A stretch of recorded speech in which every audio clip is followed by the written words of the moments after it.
Will, welcome to the Amplified Agency podcast. How are you today?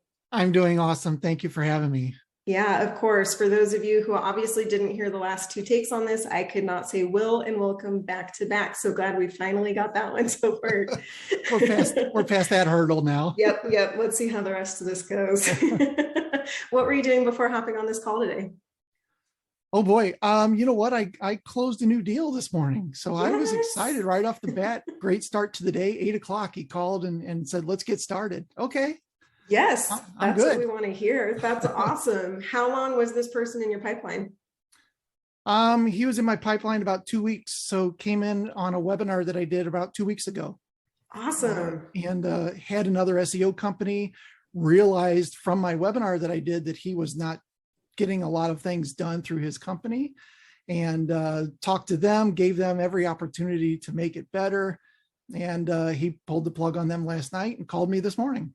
Yes, that's the best. Yeah. Do you run a lot of webinars? Is that a common way for you to bring in leads? Absolutely. I've been doing webinars probably for 10 years now. Nice. But definitely the last 3 years, very consistently every month. I don't call them webinars. I call them training, or I call them workshops. Smart. What I've learned is that the word webinar has a technical kind of thing to it, and especially in business owners' minds that are not super technical. But by using training or workshop, they seem to be a lot more cool, which is jumping on the training or jumping on the workshop. Yeah, I like that. That's a smart approach. Yeah.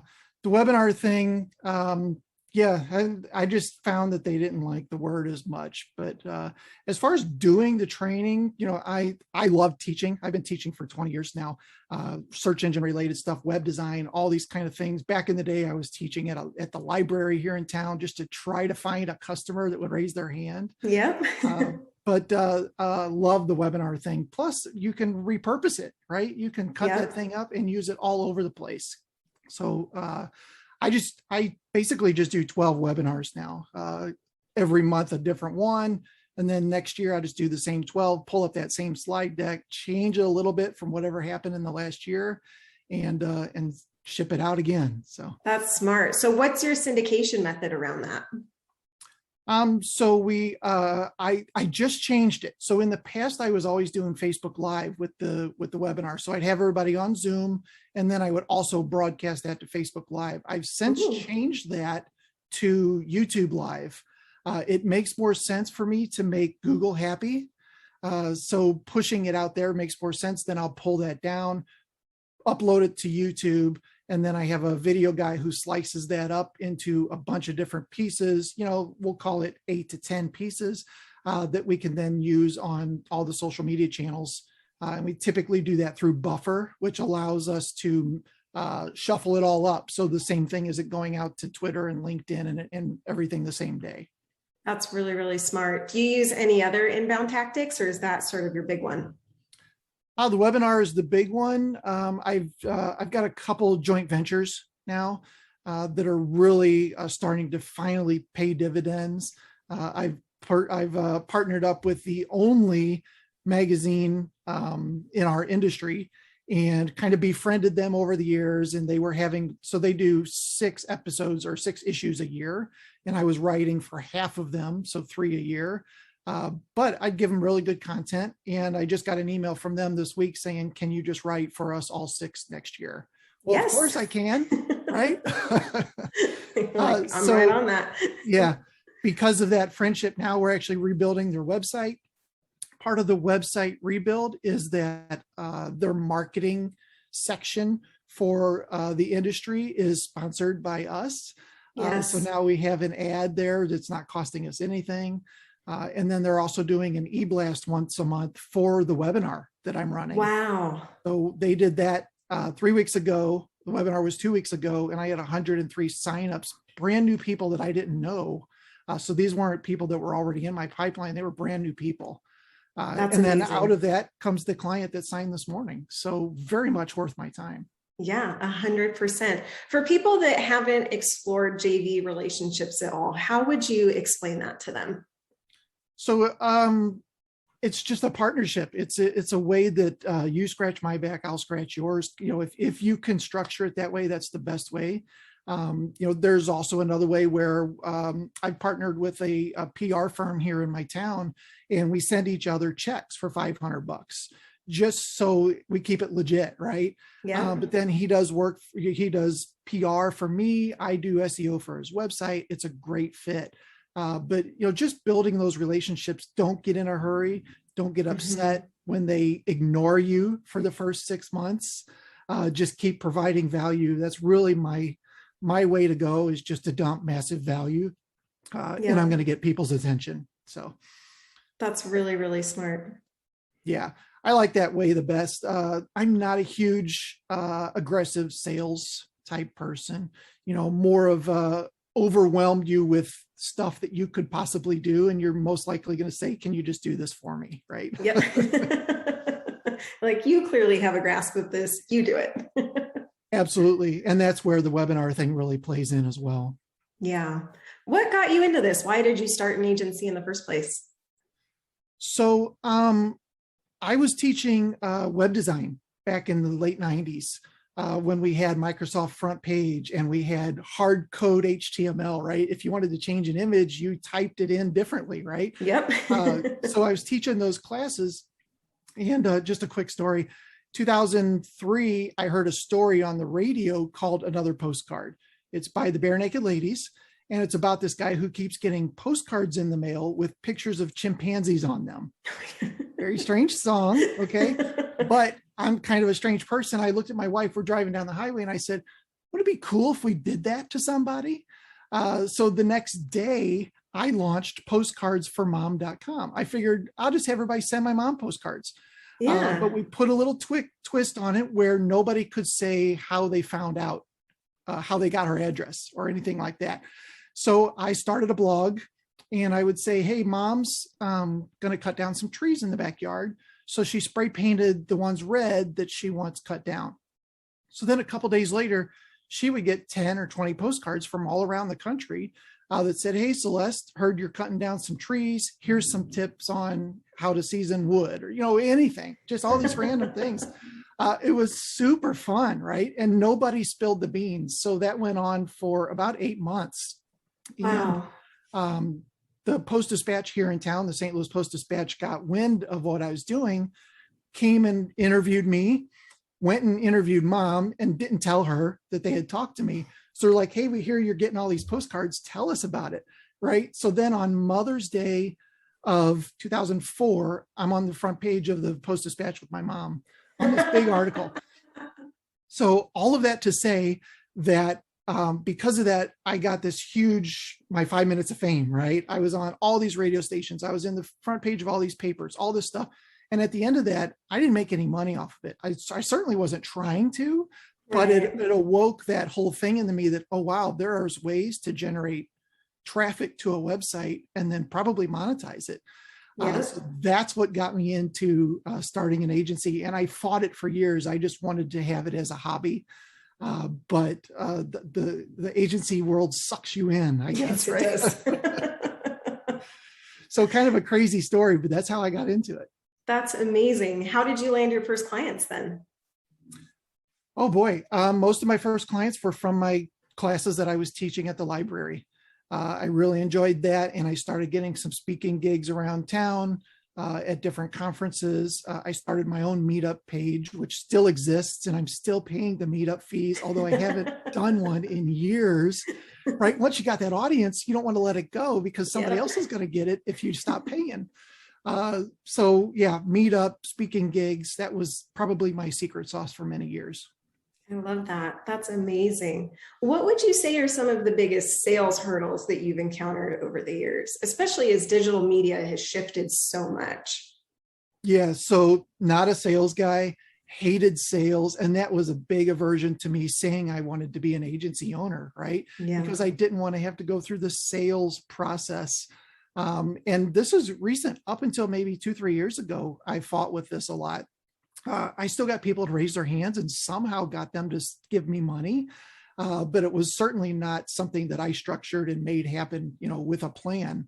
Yeah. But within the last couple of years, really have structured that all the way down to the discovery call. As soon as somebody gets on my radar, Nice. asking the right questions, filtering out the tire kickers, the Craigslist shoppers, right? There's a process for going through that where you still make them feel good, but we're just not a good fit for you at this time, that kind of thing.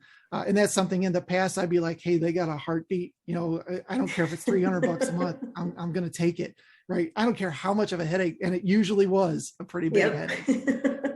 But that's no longer the case. So. Yeah, I think that is a tricky part, especially when you're getting started and trying to figure things out, is saying no to clients. And it's just like, but I need the revenue. I have to make that happen. Yeah. But also how that can hold you back. And that can be really hard for people. What are some of your tactics for vetting people as they're coming through your pipeline? So a couple of things. I like to ask them what they think the marketing budget should be. And if they're not sure, I don't know what that should be. Well, it should probably be, 7 to 10 to 12% of your revenue. Yeah. What is your revenue goal for this year? Well, I'm hoping to make, $200,000 this year. Okay, well, we're probably not going to be a good fit for you because we're going to be 25% of that, just to engage with us or something along those lines, right? Yep. But letting them down easy. But I think getting into that revenue conversation can be really tricky. Another thing that I was always afraid of, right? Yeah. Asking anybody anything about money was always something I was really afraid of. But now, now I just come out and say, what is your marketing budget? What are you thinking of spending this year or per month or something like that? Well, I'm hoping to spend $500 a month. Okay, we're probably not a good fit, or they might say, well, we've probably got $4,000 or $5,000 a month to work with. Okay, now you got my attention, right? Yeah. We could make this work. Yeah. And then the other thing that I like to ask is back to all the content that I create. Did you have an opportunity to look at our website or our YouTube channel? And in most cases, they've done that, or they admit that they haven't. And then that gives me an opportunity to pitch, the training, the workshops, those kind of things. This is a great place, on how to get started, understand what exactly all the things that we do and how we could potentially help you. Really smart. So even if they haven't been through that, you still have that opportunity to establish your authority with them. Yeah, for sure. And most of them are going to say, yes, they've checked those out, because between the time they schedule that discovery call and we have that call, they've already got a couple emails from me, with a link to the YouTube channel or a very helpful video or different things like that. So warming them up prior to the call is a big piece as well. The beauty of automation. So nice. Yeah. Yep. I love that. Well, I do like to ask every agency owner 3 questions. So the first one I'll start with, particularly because you're not a fan of sales, is what's the worst sales call you've ever had? Oh, this is an easy one. Back in the day, before I really niched down, I had a meeting here in my town, and I get to the meeting. So it's about 45 minutes away. I drive to the meeting, can't find a place to park, finally find a place to park, get up there at the last minute, right? I go into the meeting and the lady says something along the lines of, hey, Mark, can you and I talk for a minute? And this other guy looks at me and says, okay, can you step outside? So I do, I step outside, and about 2 minutes later, Mark comes out and says, yeah, they changed their mind. They don't want to do this. So I'm like, oh my gosh. So I got kicked out of a meeting 30 seconds after it started. Wow. No. Oh gosh. And you've already gone through all that adrenaline for the meeting and right. Nervous, don't like doing the sales thing anyway. Preparing prior to that, right? Doing research, all the stuff that we do. Yeah. Yeah, that was a big letdown. Now, the funny thing is 3 months later, they ended up firing that lady and hiring us to redo their website. So, come on. Just have to be patient. Right. Be patient. It'll come around. Yep. So that was a win for you. Now, how do you deal with failure? How do I deal with failure? This is probably not too terribly difficult either. I started a niche agency about 2.5 years ago. And I started in a niche that had absolutely no body marketing to. So I had to start from ground zero. It's not like roofing or dental where these guys are getting calls every single day. This is a niche that has just nobody's even marketing to them because they think there's no money there. So I kind of went 2 years before I started getting clients, and there was a ton of, depressing times in there where I'm like, man, I'm just not going to do it. But I think my wife was really what propped me up and said, you know what, we'll make this happen. It'll keep going. Now, I was lucky enough to have my legacy agency, right, that was bringing in revenue during this time. Right. So that's kind of a lucky situation, not something everybody gets to have. But that was enough to fuel me to the point where I stopped failing and started selling, right? I'm also a pretty upbeat guy. It's pretty hard to get me down and bummed out. Or if I do, it's really short, I'm right back up at the top. Yep. So I think that helps as well. Not really